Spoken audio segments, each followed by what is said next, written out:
Oh, he has so abilities. many he has so many abilities. Like trying to remember all of them would be a task. But we do see some trading.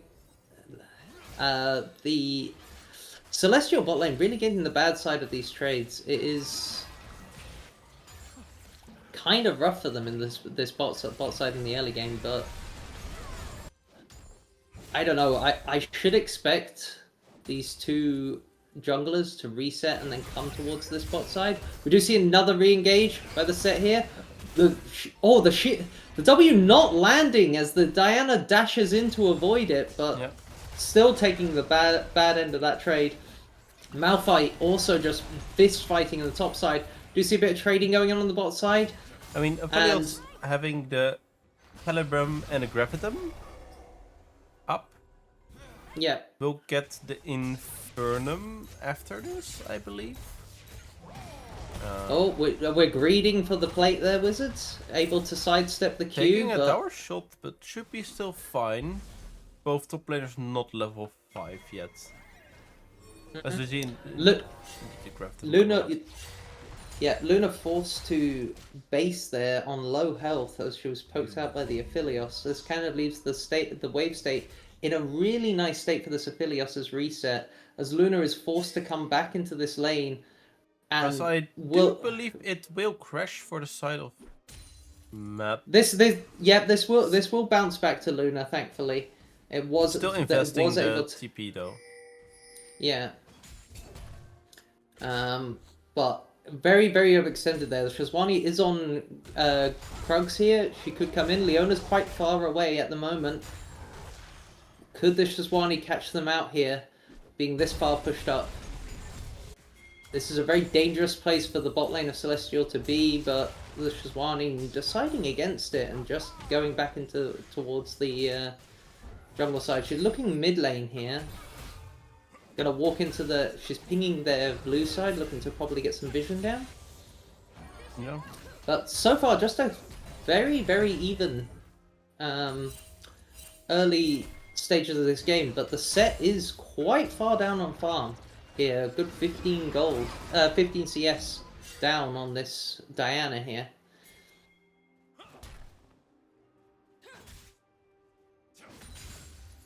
I mean, overall the lanes are fairly even. A bit of CS lead in mid, a bit of CS lead in bot, but overall not an overcome. As we do see Shenzhen opting for the BF sword start, so I do believe we'll see the IE into Lord Dominic's build.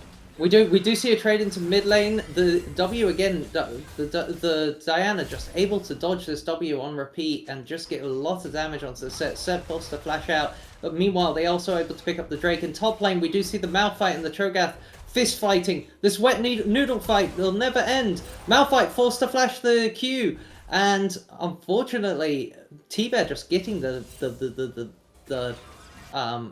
best of that trade and forcing the flash out of Wizard. And the Drake, as I said, was picked up from the side of MadMen, and we're gonna see get seen here. Does take the entire bottom side or top blue side to top. Yep, and we're gonna just see them go into getting grabbing. Yep, I think this is gonna be pretty free. I don't think Shazwani is even looking to contest, considering she's walking around the blue side jungle right now. But we could see an attempt at a dive in mid lane. There's definitely thoughts about it.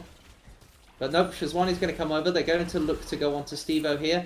The Cho'Gath is now coming down. This is very dangerous. We're able to pick up another one, so 2 grubbies picked up, and Steve-O's just going to walk out with the 2 as he sees the side of MadMen coming in. But meanwhile, we've got an engagement into bot side. Aphelios does have the guns for this fight. Luna misses the fear, but he's able to just walk out. Leona is now in a very bad position, kicked back by the ball, and is just picked up as the Aphelios just shreds. Unfortunately, Luna just having to walk away from that fight after missing the fear. Yeah, that is first blood for the Aphelios, who is often recognized as a late game champion, but just with the BF sword start a lot of AD. I mean, he currently has 139 AD, putting some points into his Q. which does give him attack damage indeed. Yeah.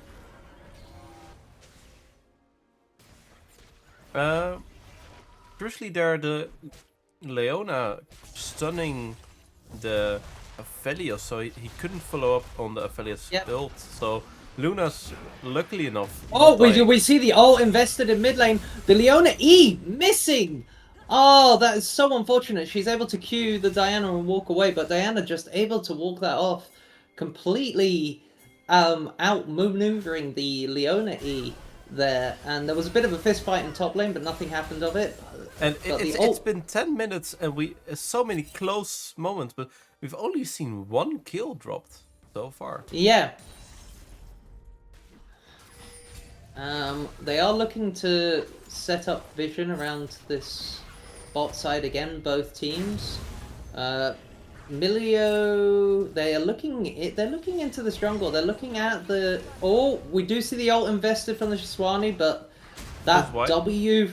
Yeah, the W from the Neferi just able to avoid it. That ability that really annoys most people, including myself. Oh, we're gonna see another fist fight in the top lane. Just fighting each other on repeat. This Cho'Gath just bullying the Malphite out of lane. Malphite being up in CS though, the E and the W being AoE makes it very easy to farm, even when they're in.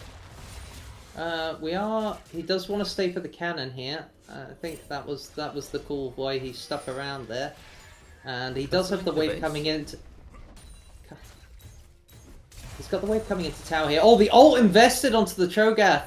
Oh, unfortunately, it doesn't clear out the minion wave. 1 tower shot does end up on the Cho'Gath though, but We're crucially not auto-attacking. Wait, we do see a gank onto bot lane, and Luna is just going to go down. I didn't even see the start of that gank there. I think the Sejuani just ganked. Well, the was Leona it through lane? Was it through lane there? No, they would have spotted it on this ward, so I believe that was just through the river. Right, interesting. So, unfortunately, Luna does go down a second time. Oh, well, sorry, for the first time this game, because it was the Leona that died the first time. So, bot lane, currently, both with a death under their belt, it's really seem to be struggling down in this bot lane versus the Aphelios. Well, take a quick look at the gold, 400 gold difference in mid. Oh, we're going to see a gank here. This is definitely looking nice. The Shiswani is behind, though. We do see the Milio coming in as well. The W from the set, not able to get much. The Neferi is throwing out those Qs. And we're going to see the re-engage as the set is able to ult on top of them with the Shiswani. And the Shiswani is going to go down as well. Blinking health bars on red side. Hui coming in. Oh, the Milio able to survive on an inch of health, and the Q unfortunately not able to come down on top of his head. Very, very lucky surviving there, but unfortunately it is still a 1-0 on the side of... That will be 3 plates for the Cho'Gath though, so not always bad. And the Malphite is now fist fighting him. This is actually good for Malphite. He has the tempo advantage. He has just come back from base. The Q misses. He's going to... Oh, he Q'd a minion there, I think. As he's just going to keep fist fighting this Cho'Gath. There is going to be more fighting. The Q misses again. Wizard really outstepping these Qs quite nicely. Both top laners having ult if they wanted to continue it. And I think right there what we saw is the Diana... blowing her full combo, but not killing anyone yet. And then the re-engage was just really nicely placed from the side of Celestial. Yeah, the set just being able to ult in on top of them, and it was just all she wrote. We are looking at this Drake now, as people are collecting. Vision is being cleared.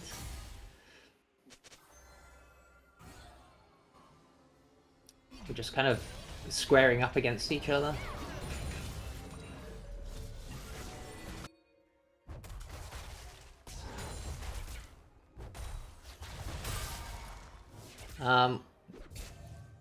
Both top laners do have TP if this fight does break out on bot side, as both sides seem to be staring at each other. There is not much damage on either of these tanks. It is just wet noodle up here now. And it's only going to get worse as they start to stack more and more resistances. Oh, Leona is kind of on her own here. This is not a good position to be in. The rest of the team is collapsing, but she is taking so much damage before the fight even begins. Aphelios able to avoid out, but Aphelios is taking so much damage in return here. Neferi is onto the Aphelios. Can Neferi kill him? The Hui is able to CC him up. The Neferi does go down from the Monch, and Hui is caught up here. The Set able to pull the Cho'Gath out there, and unfortunately they are just taking. There's blinking health bars on both sides. This fight could turn in a matter of seconds as they both kind of just pull back away from each other.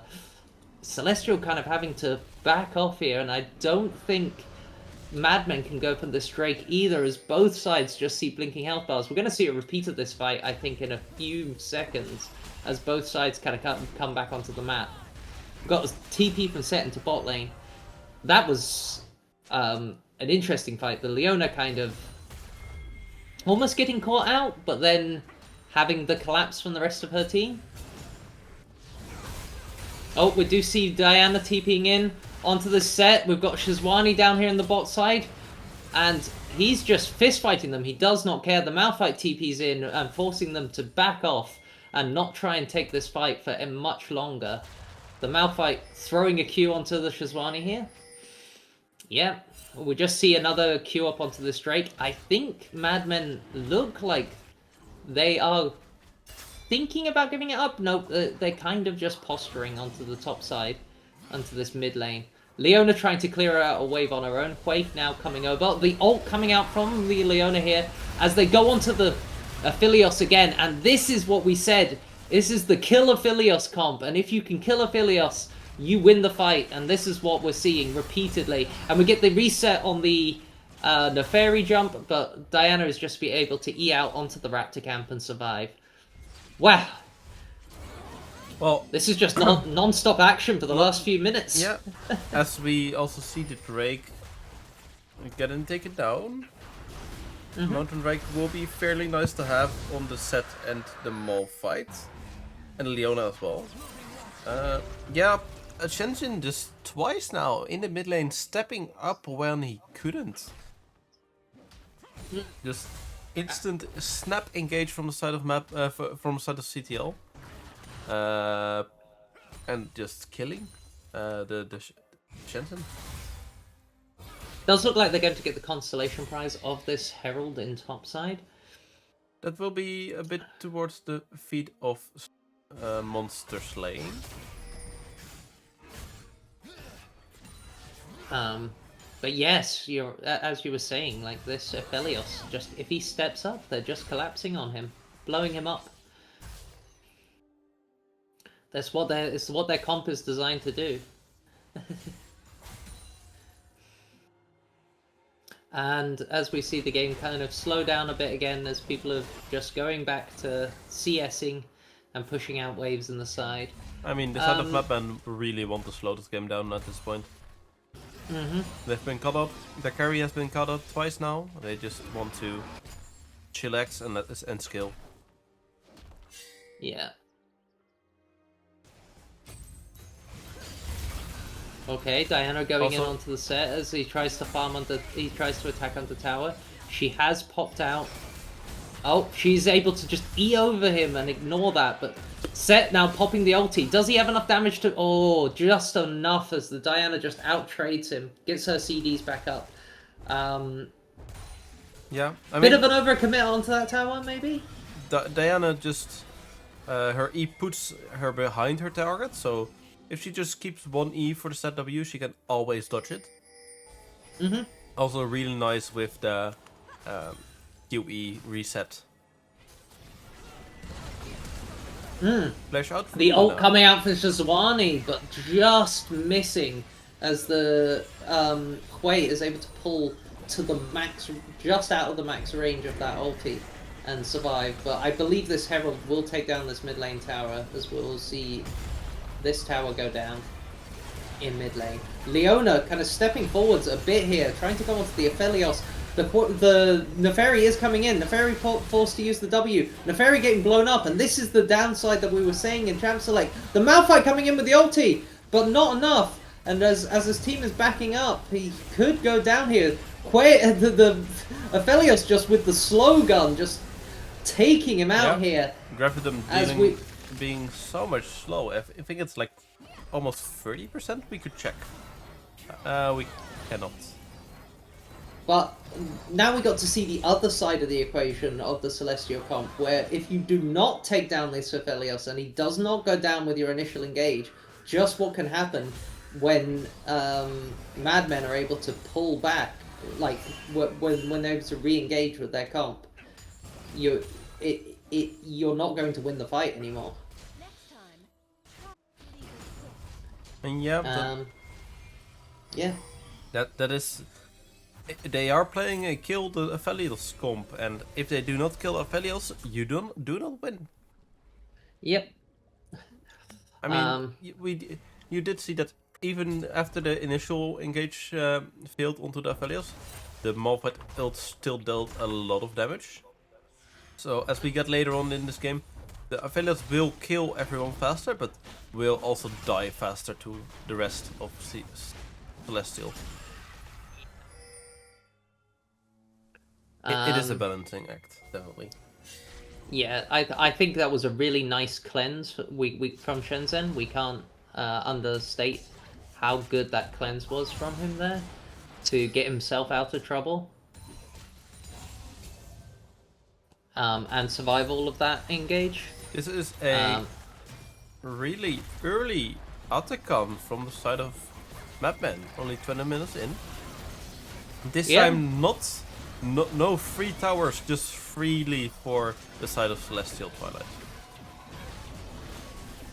I mean, Celestial are coming in. It is almost down now though, but it is...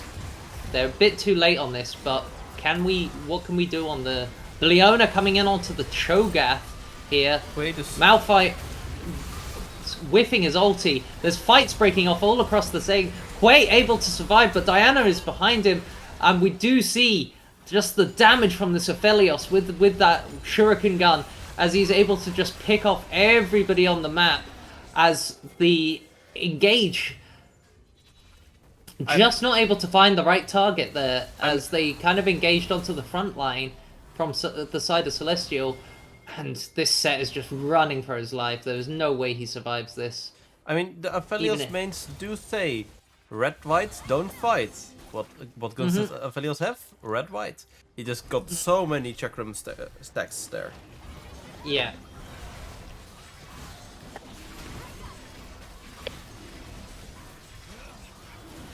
Shipex, what you are seeing is the comp called Kill Shenzhen or Die Trying.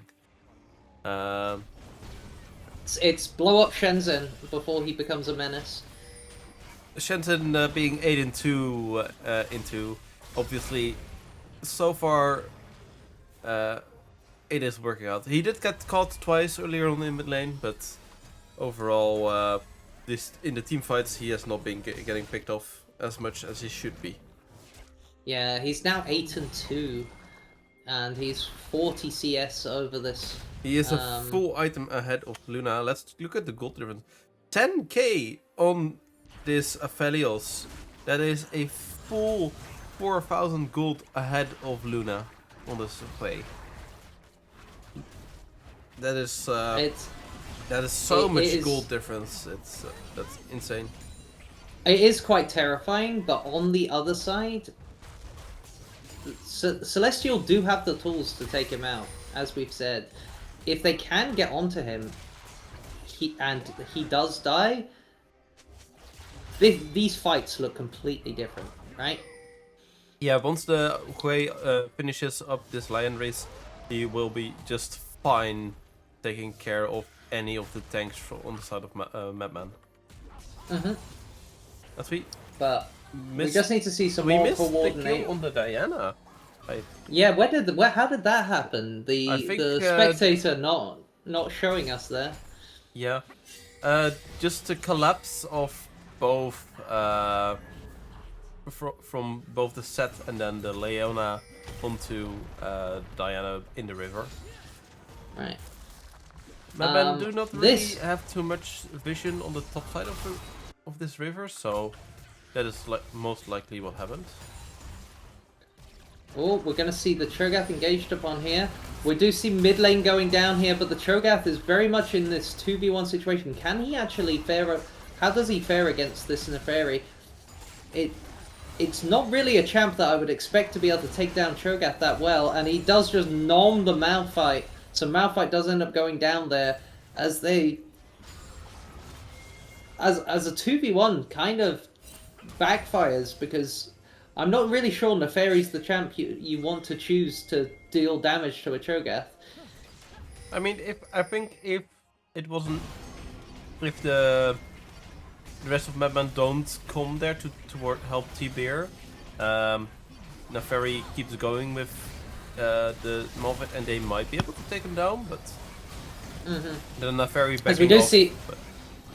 as we do see the Baron started up. Meanwhile, Celestial are responding by pushing down in the mid lane, but this Baron will definitely go over to the side of MadMen here, and Celestial are kind of forced to just move back. They gain their constellation prize of that mid lane outer, and As now in Yeah. the top, you can see the amount of Celestial will get for some of these objectives with the objective bounties. That's that's 500 gold for the first tower, and then 800 gold for a second tower within the bounty window.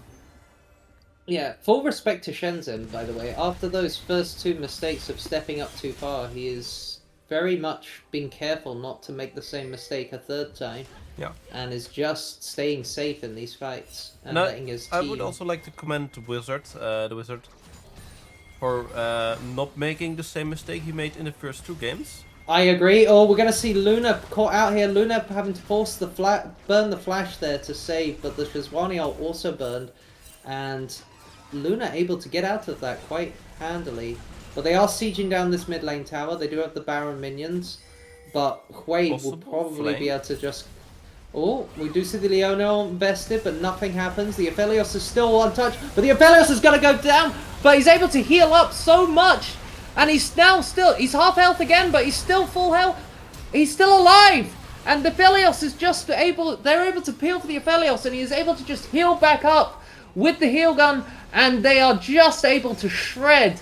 And this is the problem. If Aphelios does not go down to your engage, the fight is just over, and they're able to pick up another kill, and this Malphite is going to go down, and I think we're looking at game 3 and a good 3-0 from Mad here.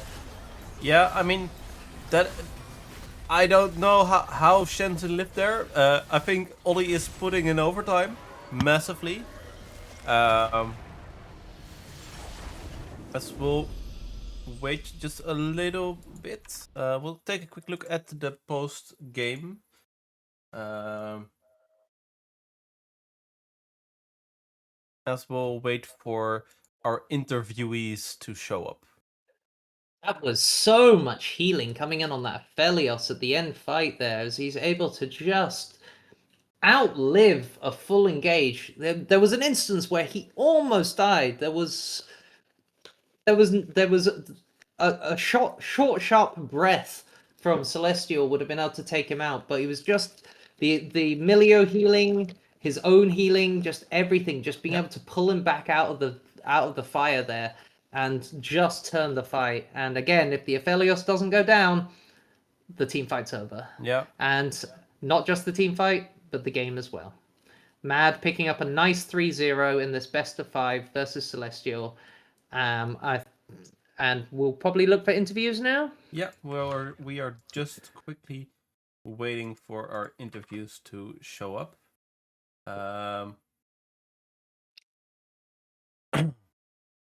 The score being 3-0 for MadMen Freaks. Quite an upset after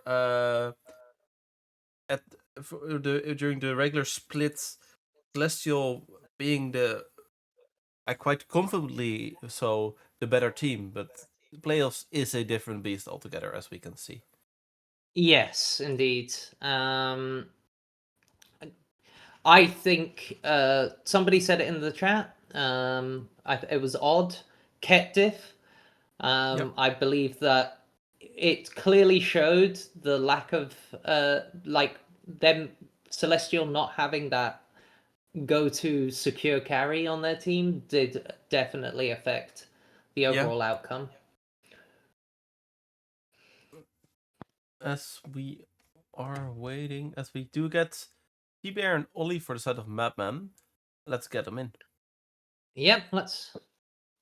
Welcome. Congratulations, guys. Thank you. Hello. Wow, guys, lovely 3-0 there from you. We really enjoyed watching that. How do you feel after that? Do you feel confident? Yeah, very confident. Yeah. I mean, There was some beautiful plays from everybody on your side in those games. So, before we continue, who do you think did the best on your team? T-Bear, clearly. Nah, it's gotta be Oli. Okay, it's the double glazing combo. I see. Crazy, man. I mean, if we take also a quick look just at how that went. Ollie, I want to ask you right off the bat one really quick question. How did you keep Shenzhen alive in that final fight of the last game? Yeah, Honestly, I saw no him- one knows. I saw him go from 0 to like 100% to like 10%, back to 100, back to like 10. Yeah, I think it was a mixture of me using every single thing I had available to me and Shez having a red gun.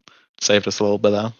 yeah, it was insane. He went from he went down to 10 100 to HP. 0, yeah. Like honestly, a breath of fresh air could have killed him, and then suddenly his health was almost full again, and it's just and then like 2 seconds later his health was back down to 10 HP. But we were saying from the start, like it was the case that if Shenzhen survived any of these fights, you win. If he doesn't, you lose. I mean, Yeah. as we saw, Shenzhen got caught twice in mid lane early on, and you guys lost the team fight right after. Mhm. Was that your? Yeah, we did know going into the game. We were like, yeah, if they use all their engage and they don't kill Shenzhen, they can't do anything after that point. Yeah, and you were able to keep him alive somehow, and it was a miracle, especially in that last fight. I'm not going to lie. It was that was touch and go there. Like, but it was really well played from everybody. Quickly, So quickly wrapping back to game 2. I mean, T-Bear, you ended up with a score of 10, 2, and 10. Tell me how you guys felt during that game. So I mean that I think we had like a bit of a thought game plan already going into the game. So we knew, okay, we're gonna blind pick the Tom Kanes, we can flex it. It's just one of my more comfort picks, and then it just happened. It went well this game. Was Goop coming top, giving me the second kill. I think just made me really snowball into him. I think at that point we just felt really comfortable because we knew like, okay, I'm such a strong pillar into the game, so that we were able to take so much space with me. Even though like it gave Whistle time to scale up on the side, we just got so much pressure on the rest of the map. yeah, we noticed, T-Bear, that you did a very good job of forcing him to overstep to fix the wave, which he did both in game 1 and game 2 against you, which cost him his life in top lane, which was quite nicely done on your behalf. Also, Ollie, I wanted to point out your solo bolo in game 1. Thank you. Onto the Ziggs. Yeah. Yeah. I was hunting him down. 1v1ing the mid laner, just going between 2 towers to hunt him down while he's rolling. Just. And then backing off and going back in for the kill. Is that just how you place? Well, we did say that from what we've seen from you, when you place enchanters, the first 30 minutes of the game, you're not playing an enchanter, you're playing a battle mage. Care to Yeah. elaborate? Yeah, you certainly love fist fighting. We noticed. Yeah, look, playing year to top lane, that'll do that to a man, you know. Yeah, I come I down to see. support, and I'm just like, I'm still just gonna fucking fight everyone, you know. I just there was a couple of times where you're just like you're like Shenzen's backing off, and you're just like, nah, I'm 2v1ing, let's go. Alright. You guys obviously are now down to the grand finals on the 31st of July. I'll be very curious to see how it goes. Do we possibly see a repeat best of 5? We could, because right now Noise Arc versus Frostbite is going on. Noise Arc are up to 1. And the winner of that faces Celestial Twilight in the losers finals. And the winner of that goes against MadMen Freaks right here. So little question for the both of you then. With Ket back on the roster in the final, how do you think you still stand a good chance of pulling it out, or what do we think? Is Cat confirmed back? So I don't really know Not sure. everything, to be honest with you. I don't know. I don't know myself. Okay. I Yeah, don't yeah, know yeah. if he's coming back or what's No, happening. I think it'll be just as easy as this was, so we won't have any problems. It'll be Alright. fun. Hell yeah, that's the confidence we like to hear. Just straight up, nah, it's easy mode for you guys, right? Right. Yeah, Before we let clearly. you go, anyone you want to shout out?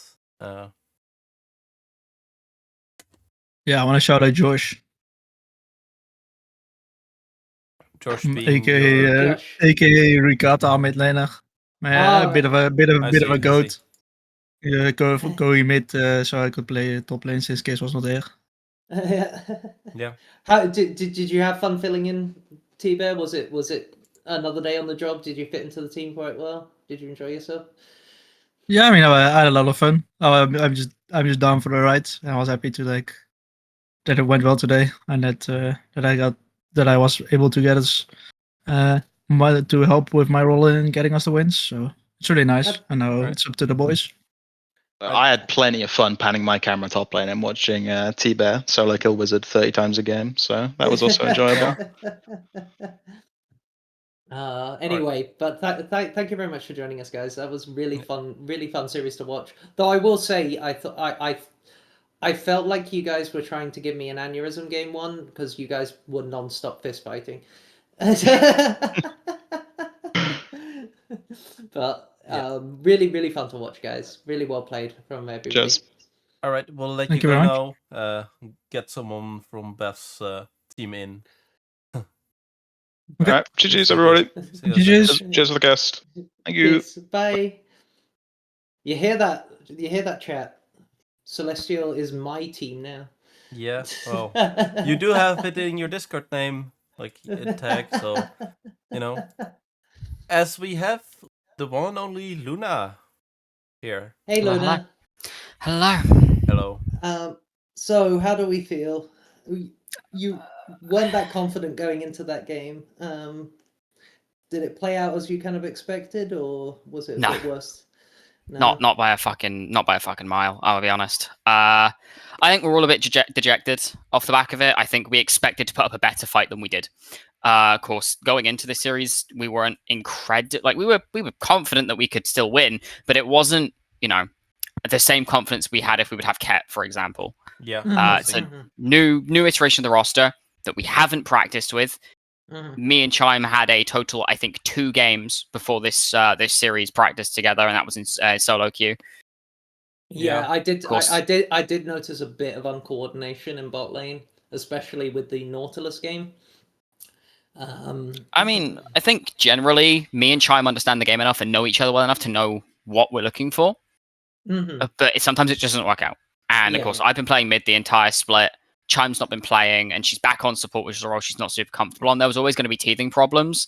I think as far as that goes, the lanes actually went pretty well. In game 1 and 2, we were coming out of lane even or ahead. Game 3, was just Yeah. one of those things where it was like, okay, this is good for my lane. This is good generally for the game. I can take it, and we can go for something better elsewhere. We will honestly say that both of us mentioned that last fight in game 3 that decided the game could have gone the other way. The Aphelios was almost dead, but Twice. with Red Gun, yeah, twice. But with Red Gun and with Milio healing, he was just able to come almost back to full health from like no HP. So I think with just a tiny bit more damage, he would have gone down there, and it was very close. You know. Yeah. I mean, Yeah, So- no, absolutely. we said it in draft as well. It was a kill Shensen comp. If Shensen dies, you win the fight. If he doesn't, you don't win the fight. It just works out that way when Aphelios is in the game. And honestly, Yeah. I think that as I was saying, and I honestly think that last fight was a fight of margins. Like it was just a very slim margin that Aphelios was able to pull out and stay ahead and alive, which just cost the fight and sadly the game as well. Mhm. But I wouldn't be too dejected. I think you guys did a lot better than you think you did. I think I think with a bit more work together, I think you'll be fine. I Yeah. think the big thing for us is we've come out of all 3 of those games thinking we could have won this or we should have won Yep. this, and we're just making silly little mistakes that we would never normally make, and we're Mhm. making, we've had that week off. We haven't been able to scrim in that time because we didn't actually know what was happening with the roster until pretty late.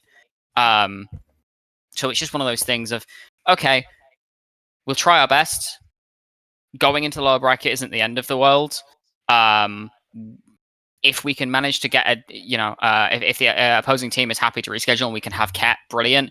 If not, we can keep working with this iteration of the roster or slightly different iteration, whatever works on the day, and take it from there and just try our best to see this out.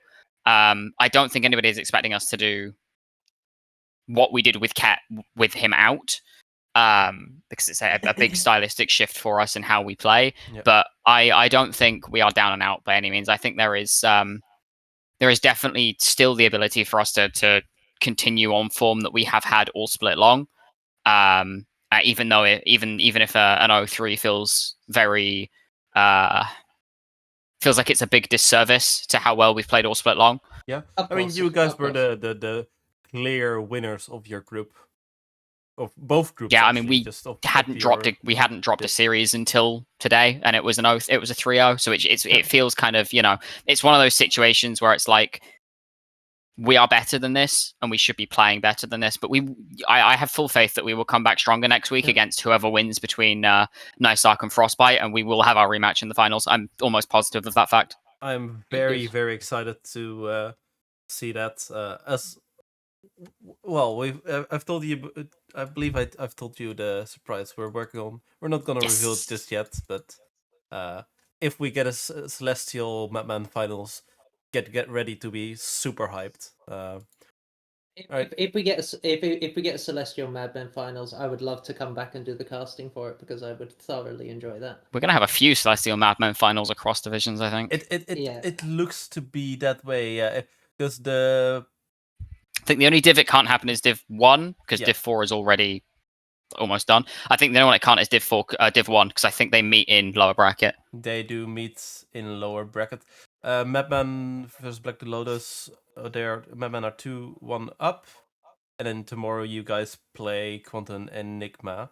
So we'll have a really hyped lower bracket finals, I do believe. So lower bracket round 3. Excuse me. Yeah. So Alrighty. Well, thank you very much, Luna, and I'm glad to hear that there is this is not a setback. You've still got the mindset to go through, and you will put yourselves fully forwards going forwards. This hasn't fully dejected you, you know. Luna, Yeah, I'm telling absolutely. you now, you're getting me a Celestial MadMen finals in Div 2. I will make do sure my of it. absolute best. I need to lock the fuck in if we're playing this iteration again. I was not playing well today by any means. I had a massive lead in game 1 and a relatively big one in game 2, and I just threw it away to silly mistakes. If I can tighten up and stop doing that, these games are 10 times easier for us. Yep. Agreed. I have I have absolute faith that regardless of who we come up against next week, we will be, or we should be, in the finals. You know, assuming something drastic doesn't happen and we just decide to run it down for fun. All right. Okay. Thank you of hearing from you, and thank you as well for making sure Beth was informed to be here for this cast. Thank you very much for that. Also, thank you to Beth. Anyone you want to shout out before we let you go, Luna? I think definitely in the entirety of the roster, subs included, I think deserve the biggest shout out. It's been an interesting couple of weeks. I think everybody has persevered with it incredibly. I think, you know, Ket has done so much of the groundwork to get us this far. We owe it to him, if he is not able to play, to take it the whole way. We owe it to him to at least get into finals. Black Wolf and Coaster have been on the bench for us since Split's beginning. We've not had to use them, thank God. But they have been massive helps just behind the scenes. Chime came in really last minute to help us out. And the entirety of the roster, I mean, Wizard has been a rock. Craft is as helpful and as solid as he has ever been. Taking control of draft, making sure that everybody knows what their job is, that kind of thing. Steve-O has been a really consistent carry. The entire team has really put work in this split, and even if it ends in heartbreak, this has been one of my favorite splits to play. All right. That's glad to thank hear. you very much. We will see you hopefully in the finals. Yeah, fingers crossed. Bye. All right. Beth, okay, guys. We will be rounding off. Yeah, thank you very much for joining us, chat. Everybody who tuned in for the game, it was an absolute pleasure casting these games. It was a really fun game to cast. Obviously, I'd love to see Celestial do better, but at the same time, I can't fault these games. It was fun to watch. Yep. All right, we'll see you all soon.